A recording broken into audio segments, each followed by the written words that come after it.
The timeless brilliance of the classic novel Little Women. Part 1. A voice of the era. Women's cry amid the Civil War. Why does a family novel about four sisters continue to warm the hearts of readers across a century and a half? Little Women, a gift from Louisa May Alcott to the world, weaves the coming-of-age tale of the March sisters, depicting the resilience and dreams of 19th-century American women amidst war and poverty. Published in 1868, this novel not only became a cornerstone of American literature but also ignited a spark of female self-awareness. Set in Concord, Massachusetts, during the Civil War, the March family sustains their household through the love and faith of a mother and her four daughters, despite financial hardship and the shadow of war. Drawing from her own life, Alcott infused the novel with her profound reflections on women's destinies. Her father, Bronson Alcott, an idealistic educator steeped in Transcendentalism, struggled with financial management, leaving the family in poverty. Her mother, Abigail, supported the family with resilience, inspiring the wise and nurturing figure of Mamie March. As a young woman, Alcott joined the abolitionist movement and served as a wartime nurse, witnessing the cruelty of war and the sacrifices of women. These experiences became the lifeblood of the novel, making the March sisters' struggles not just personal stories but reflections of a turbulent era. The Civil War 1861 to 1865 was a turning point for America, with conflicts between Northern industrialization and Southern slavery reshaping gender roles. As men went to war, women took on family and societal responsibilities. Through the March sisters, Alcott showcases the diverse possibilities for women: Meg's gentle pursuit of marriage, Jo's rebellious chase for a writing career, Beth's pure devotion to music, and Amy's elegant aspiration for art. Their stories are not distant but mirror the struggles of ordinary people in any era facing adversity. Consider Frances Hodgson Burnett, author of The Secret Garden, who, like Jo, overcame poverty and loss through writing, achieving financial independence and spiritual liberation. Her journey echoes the March sisters' resilience in adversity. Through Little Women, Alcott issues a resounding call: women are not merely angels of the home but pioneers of self-realization. This cry, echoing across a century, remains powerful and inspiring. Alcott's voice aligns with the 19th century wave of women's literature. Growing up in Concord, she was influenced by Transcendentalism and her interactions with Ralph Waldo Emerson and Henry David Thoreau, who emphasized individual spiritual freedom as the starting point for change. Little Women weaves this philosophy into everyday life through the March sisters' stories. For instance, Jo, writing in the attic, imagines herself as a Shakespearean hero, her yearning for freedom resonating with Transcendentalism's focus on self-transcendence. Similarly, Margaret Fuller, a Transcendentalist writer, inspired women to discuss philosophy and social issues in her salons, challenging traditional gender norms. Through the novel, Alcott transforms these ideas into the sisters' growth, allowing readers to feel the power of pursuing freedom in ordinary life. Alcott integrates the Civil War's backdrop into daily details, adding authenticity to the narrative. For example, Mamie organizes the sisters to sew clothes for soldiers, and Jo publishes wartime accounts in newspapers, illustrating the war's impact on families and women's roles in a changing era. Likewise, Mary Ann Wilson, a Northern woman during the Civil War, contributed by raising supplies for field hospitals, reflecting the quiet efforts of ordinary women. Her story parallels the March sisters' small acts of kindness, highlighting women's contributions during national crises. The novel subtly supports the abolitionist movement. The March family's belief in equality, with Mamie teaching her daughters to respect all people, mirrors the Alcott family's abolitionist stance. Lucretia Mott, a 19th-century abolitionist, similarly used her home as a base to organize women's discussions on abolition and women's rights, showing how families could spark social change. In Philadelphia, Mott rallied women to address slavery's evils, encouraging education and action. Through such details, Little Women ties personal growth to the pulse of the era. The war not only transformed society but also reshaped family dynamics.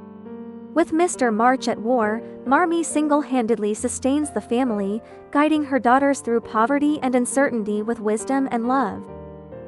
For instance, the sisters forgo Christmas gifts to donate money to a poor neighbor, showcasing their selflessness and unity during wartime. Similarly, during the Civil War, Boston's women formed the Sanitary Commission to supply medical resources for soldiers, demonstrating their organizational power in crises. Through these scenes, Alcott illustrates how women found meaning in turbulent times, giving the novel profound social value. Part 2. The March Sisters' Portrait, 4 Paths to Blooming. The charm of Little Women lies in the distinct personalities and growth arcs of the 4 sisters, each shining like a unique star, illuminating different life paths. Meg, 16, the eldest, is gentle and yearns for the stability of marriage and family. Jo, 15, a tomboy, loves writing and rejects traditional female roles. Beth, 13, shy and sensitive, finds her soul in playing the piano. Amy, 12, elegant and worldly, dreams of becoming an artist. Their differences not only enrich the novel but also reflect the diverse choices women make under societal constraints. Meg's journey centers on marriage and responsibility. She initially succumbs to vanity, envying high society's luxury, as seen when she wears a borrowed gown to the Moffat ball, trying to fit into a wealthy circle. Meg's vanity isn't shallow but a struggle under society's expectations. In 19th century America, a woman's worth was often tied to appearance and wealth, with balls serving as stages to display marriageable qualities.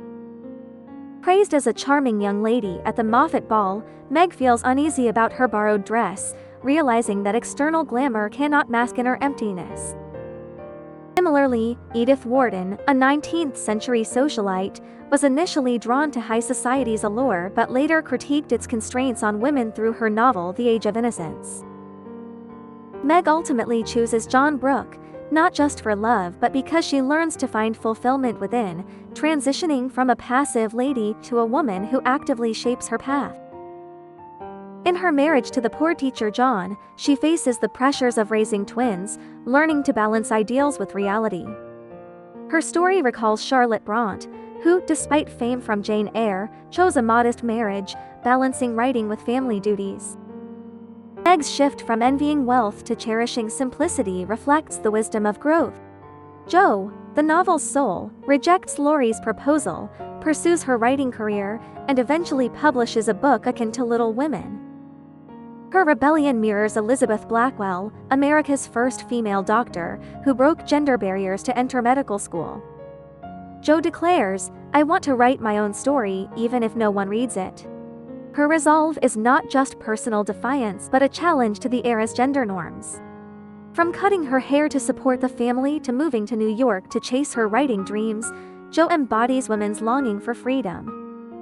Similarly, Blackwell founded a women's medical college in 1850, opening professional doors for countless women. Jo's literary journey is both a personal triumph and a milestone in women's awakening.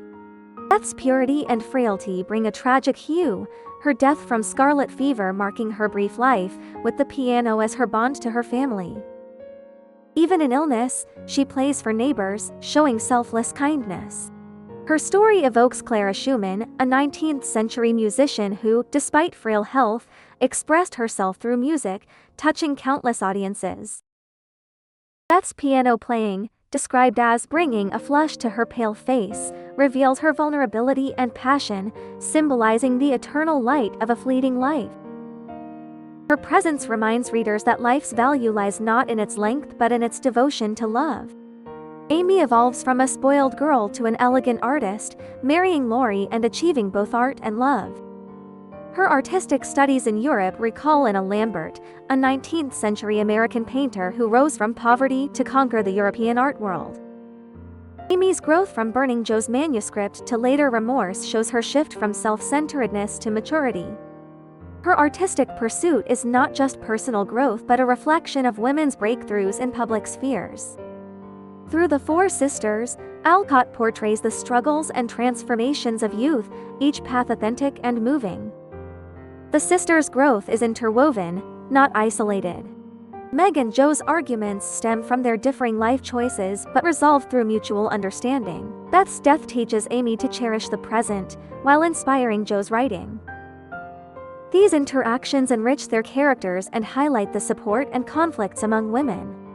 Similarly, 19th-century writers Harriet Beecher Stowe and her sister Catherine Beecher, despite differing views on abolition and education, advanced social progress through letters and collaboration. The sisters' collective portrait is a vibrant canvas, showcasing women's diverse brilliance under the era's constraints. Part 3. The Warm Haven of Family, Holding Fast to Love and Faith. The heart of the March family is its bond, made precious by the pressures of poverty and war.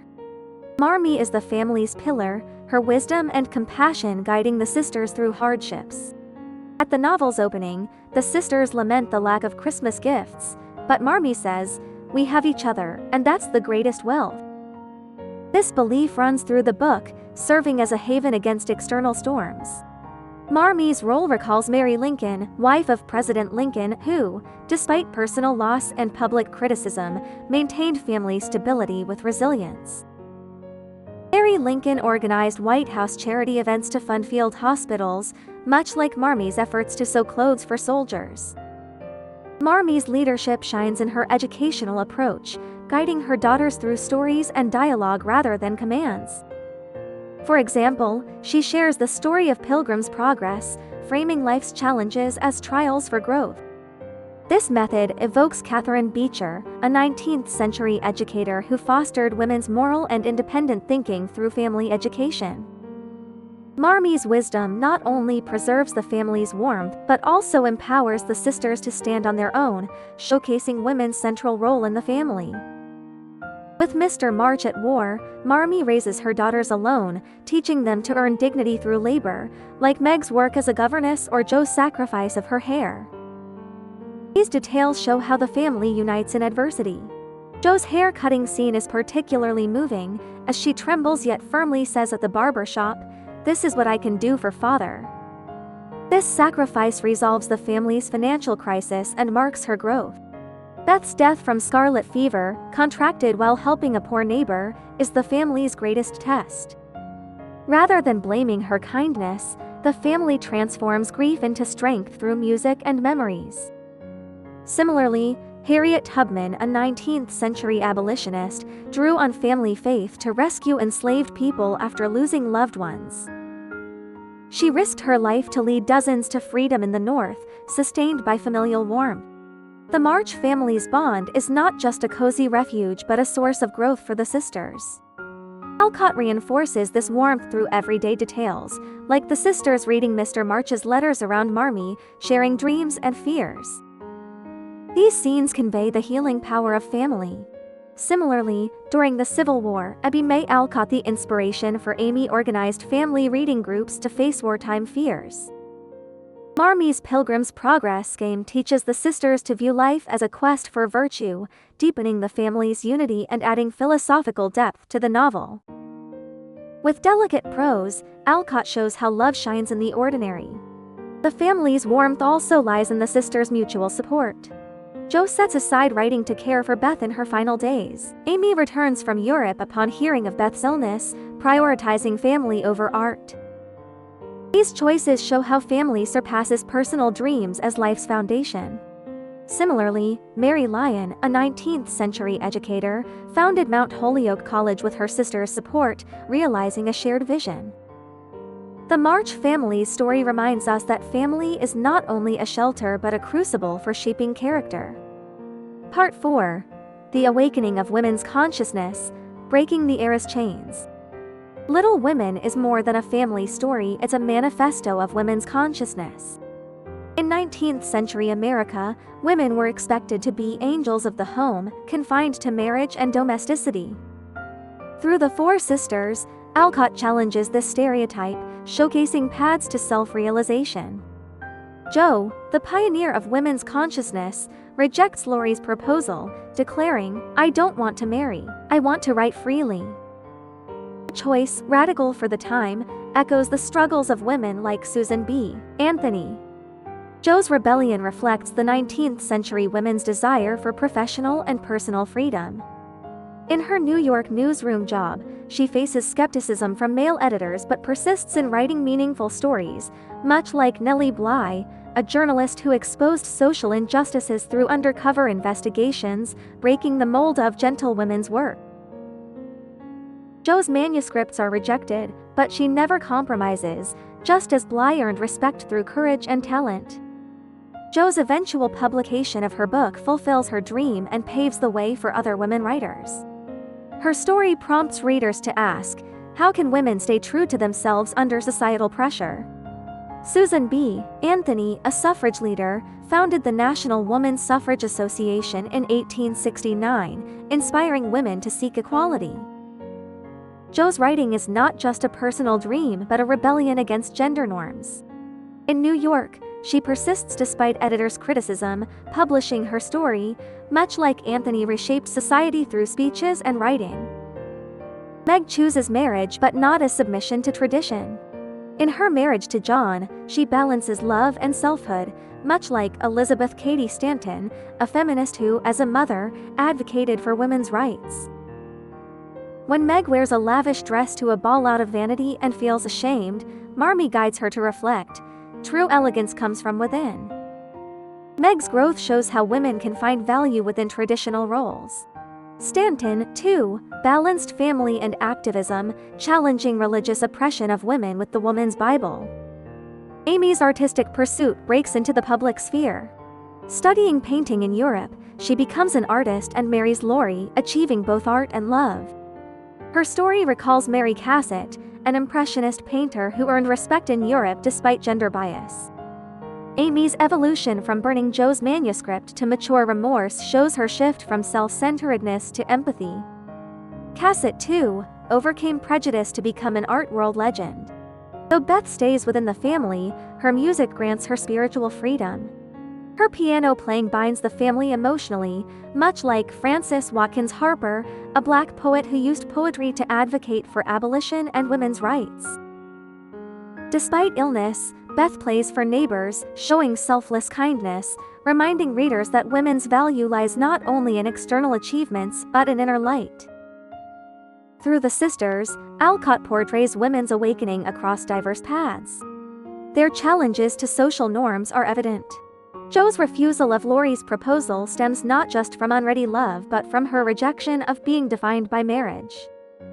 Similarly, Margaret Fuller, in Woman in the 19th Century, urged women to seek independence beyond domestic roles.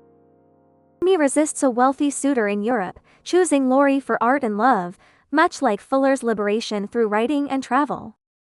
The sisters' stories proclaim, women's worth lies in their choices, not in being chosen. Part 5. The interplay of morality and choice, navigating good and evil. In Little Women, moral choices are the touchstone of the sisters' growth. Alcott uses everyday events to explore the delicate balance between good and evil. Jo's rejection of Laurie's proposal, though painful, stems from her belief that marriage would stifle her freedom.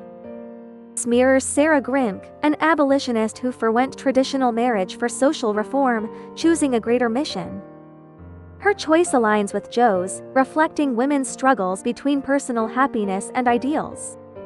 Amy faces a moral test in Europe, tempted by a wealthy suitor but ultimately choosing Laurie, staying true to her heart over riches. Her decision matures through her artistic studies in Paris, where she finds purity in art and realizes wealth cannot replace inner fulfillment. Her transformation recalls George Eliot, who, in writing Middlemarch, rejected a lucrative marriage for a partner who shared her literary ideals. Amy's choice to rediscover her love for art with Laurie is not just a romantic victory, but a balance between material temptation and personal values. This evokes Jane Austen, who declined a wealthy suitor to pursue writing and independence. Amy's decision reflects a conscious choice of self-worth over wealth, much like Austen's works, such as Pride and Prejudice, champion women's autonomy in marriage. Beth, despite her illness, plays the piano for neighbors, embodying selfless kindness. Her actions recall Mother Teresa, whose small acts of kindness warmed the poor. Beth says, These are the only things I can do, showing that the power of morality lies in sincerity, not scale. Similarly, Clara Barton, founder of the American Red Cross, saved countless soldiers with small acts of care during the Civil War. Marmee teaches her daughters, morality is not just talk but action. When Meg feels ashamed after wearing a lavish dress out of vanity, Marmee guides her to reflect rather than scold. This approach recalls Maria Montessori, who nurtured children's moral sense by respecting their choices. Marmee's Pilgrim's Progress game frames life as a quest for virtue, deepening the moral significance. For example, the sisters donate their Christmas breakfast to a poor neighbor, showcasing selfless action. Moral choices also shine in the sisters' resistance to temptation. In New York, Jo refuses to write shallow stories for profit, insisting on meaningful work, much like Nellie Bly, who exposed social wrongs despite commercial pressures. These choices, both personal triumphs and reflections of women's struggles between morality and reality, show how moral decisions shape resilient, authentic character. Part 6. The Art of Storytelling, Alcott's Narrative Magic. Alcott's literary craft makes Little Women timeless. She employs multiple perspectives through the sisters' diaries, letters, and dialogues, revealing their inner worlds. Jo's diary entry, "I want to write my own story, even if no one reads it," draws readers close, much like Charlotte Brant's first-person narration in Jane Eyre. Letters, like Mr. March's From the Front, convey the family's wartime longing and warmth. The novel's two-part structure, Part 1 focusing on youthful dreams and struggles, Part 2 on adult choices and consequences, traces the sisters' growth from girls to women. In Part 1, the sisters set goals through the Pilgrim's Progress game, like Jo's writing or Amy's art. Part 2 reveals how they face marriage, illness, and loss. Alcott excels in vivid details, like Beth's flush on her pale face while playing the piano, capturing her fragility and passion. He uses symbols to deepen themes, like the march home as a haven of warmth or Jo's cut hair as a sign of sacrifice and independence. Compared to contemporaries like Charles Dickens, Alcott's language is plainer yet rich with emotional depth. She avoids preaching, letting the sisters' conversations and actions convey values. Marmee's words, "Poverty is not to be feared, losing love is," deliver simple yet universal wisdom that resonates across generations. Alcott uses contrast to strengthen themes, like Meg's vanity at the ball versus her reflection at home, or Jo's rebellion against Beth's gentleness. These techniques give Little Women both literary depth and lively realism. Alcott's storytelling draws on Transcendentalist philosophy. Raised in Concord, influenced by Emerson and Thoreau, she embraced the ideals of inner morality and freedom. The Pilgrim's Progress game, inspired by John Bunyan's work, frames life as a quest for virtue. Similarly, Margaret Fuller wove Transcendentalism into woman in the 19th century, urging women toward inner freedom. Alcott's genius lies in blending profound philosophy with everyday stories, letting readers find the extraordinary in the ordinary. Epilogue: Timeless Resonance. Why does Little Women remain a beacon for readers worldwide after a century? It's more than a story of first sisters, it's a mirror reflecting human dreams and struggles. The March sisters' journeys echo everyone's battles with family, love, and selfhood. No matter how times change, the pursuit of love, freedom, and morality remains humanity's shared language. Alcott's story reminds us that happiness lies not in wealth or status but in love and perseverance. As she writes, "What we have is far more precious than what we want." In today's fast-paced, uncertain world, Little Women urges us to return to our hearts and boldly chase our own light. Like Mary Lyon, a 19th-century educator who empowered women through education, the March sisters' pursuits resonate with modern quests for choice. The novel's lasting value lies in its belief that even in the most ordinary lives, extraordinary meaning can be found. It also prompts reflection on modern gender and family issues. Jo's independence inspires women to pursue careers and freedom, much like early 20th century suffragists. Beth's kindness and Amy's artistry remind us that women's worth is diverse, not defined by a single standard. March Family's Bond offers a lesson for modern families. Love and understanding are the bedrock against life's storms. Little Women is a guiding light illuminating hearts from the 19th century to today.